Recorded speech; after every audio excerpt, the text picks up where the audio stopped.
تو مثال کے طور پر اگر ہم لوگ جو ہیں سبحان ربی العظیم اور سبحان ربی الاعلیٰ پڑھتے ہیں تو ان دونوں میں کیا فرق ہے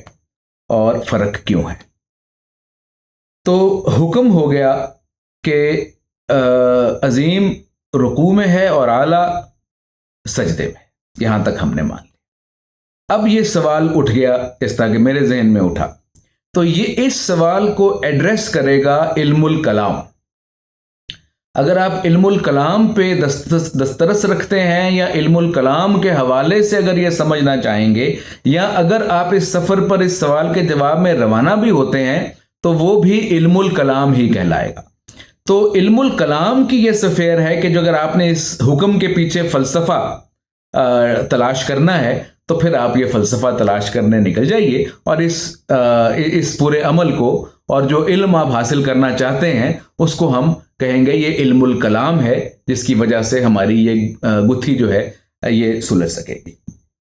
تو اب یہ دیکھیے ناظرین کہ چلیے ہم نے گھوم پھر کے دیکھ لیا، ہر چند میری ذہنی اپج اتنی نہیں ہے کہ میں اس سوال کا جواب ڈھونڈ سکتا، میں اس سوال کا جواب نہ ڈھونڈ سکا ہوں، اور نہ مجھے معلوم ہے کیوں ہے، بس سوال میرے ذہن میں بھی تھا، آپ کے ذہن میں بھی تھا، بلکہ اگر اس کا جواب آپ کو ملے تو آپ ضرور مجھے کمنٹس میں بتائیے گا تاکہ ہم سب کا بھلا ہو سکے۔ لیکن میں نے سوچا یہ کہ اگر میں یہ سارا گھوم پھر کے واپس آ جاؤں اور مجھے پتہ بھی چل جائے کہ میں نے رکوع میں جا کے عظیم کہنا ہے اور سجدے میں جا کر اعلیٰ کہنا ہے، تو یہ سارا پتہ کرنے کے بعد کیا میں رکوع میں کوئی اور تسبیح پڑھوں گا اور سجدے میں کوئی اور تسبیح پڑھوں گا، یا یہی تسبیح پڑھوں گا؟ تو پڑھوں گا تو بھائی یہی تسبیح۔ فرق صرف یہ ہوگا کہ یہاں ایک طرف میں حکم کی بجا آوری میں پڑھ رہا ہوں، اور دوسری جانب میں گھوم کے پورا علم اور اس کی توجیہ تلاش کر کے یہاں پہ آیا ہوں، اور اب میں وہی کام کر رہا ہوں جس کام کا حکم تھا۔ تو اب آپ جس مقام پر، جس لمحے میں، جس ہنگام میں کھڑے ہیں رکوع یا سجدے میں جانے کے لیے، اس عین ایک مقام کے اوپر یہ قرآن کا معجزہ ہے کہ قرآن حکم بھی ہے اور قرآن علم بھی ہے۔ اگر آپ نے کسی اس کی توجیہ کی تلاش میں نہیں گئے، علم الکلام کا سہارا نہیں لیا، تو بھی آپ نے وہی عمل کرنا ہے جو آپ سارا کچھ سیکھ کے کریں گے۔ تو یہ معجزاتی طور پر یہ معاملہ یہاں پہ یوں کھلتا ہے کہ قرآن ایک ہی وقت میں،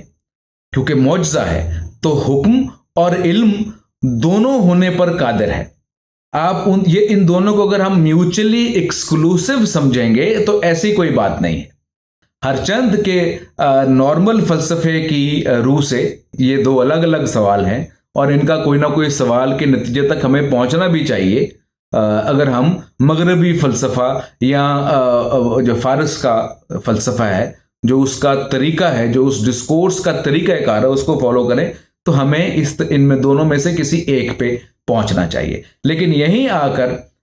یہ راہیں جو ہیں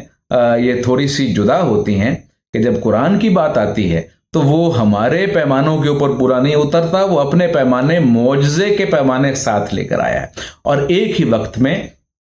حکم بھی ہے اور علم بھی ہے، جیسا کہ ابھی ہم نے اس بات کو سمجھا۔ میں پھر ریپیٹ کیے دیتا ہوں کہ اگر آپ کو جو حکم ہے نماز پڑھنے کے طریقے کا جو حکم ہے اور جو اس کی منازل پہ تسبیحات ہیں،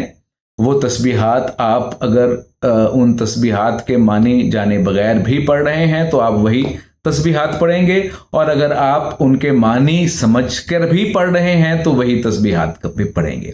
ان کے معنی سمجھنے میں، عقل استعمال کرنے میں، شعور استعمال کرنے میں، برین کو ڈپلوائے کرنے میں کہیں کسی قسم کی کوئی ممانعت نہیں ہے۔ جو بھی چاہے اس کے لیے یہ کھلا مقام ہے۔ اب تو علم الکلام ہمارے آبا نے اور بزرگوں نے ہمیں دے دیا، اس کے ذریعے آپ تمام جو فلسفیانہ مباحث ہیں ان میں پڑھنے کی کوشش کر سکتے ہیں۔ لیکن یہ دیکھیے کہ کس قدر خوبصورتی سے اس ایک لمحے میں آپ علم بھی لے آئے ہیں اور آپ احکام کی بجا آوری میں بھی مصروف ہیں۔ تو امید ہے کہ کم سے کم اس سوال کا جواب کہ قرآن حکم ہے یا علم ہے، یہ ہمیں ضرور مل چکا ہوگا۔ اور دیکھیے جو دل کے دروازے ہیں وہ تو اللہ نے اپنے ہاتھ میں رکھے ہیں، وہی کھولتا ہے، جس پر جو حقیقت آشکارا کرنا چاہے وہ کر دیتا ہے، جس سے کچھ چھپانا مقصود ہو اس سے وہ چھپا لیتا ہے۔ تو میری دعا تو یہی ہے کہ یہ جو بات ہم نے کی ہے قرآن کے علم اور حکم ہونے کے حوالے سے، یہ ہماری سمجھ میں ٹھیک آئی ہو، حق کی بات ہو، اللہ نے ہماری مدد کی ہو کہ ہم کچھ ایسی چیز سمجھنے میں کامیاب ہو جائیں جو مبنی بر حق ہے۔ یہ میری دعا بھی ہے، اور اگر یہ تھیسس جو ہے یہ درست ہے تو پھر یہ میری اگلی دعا یہ ہے کہ جو بھی اس کو سننے والے ہیں ان کے سینے بھی اللہ تعالیٰ اس حق کے لیے ضرور کھولے۔ وآخر دعوانا ان الحمد للہ رب العالمین۔ السلام علیکم۔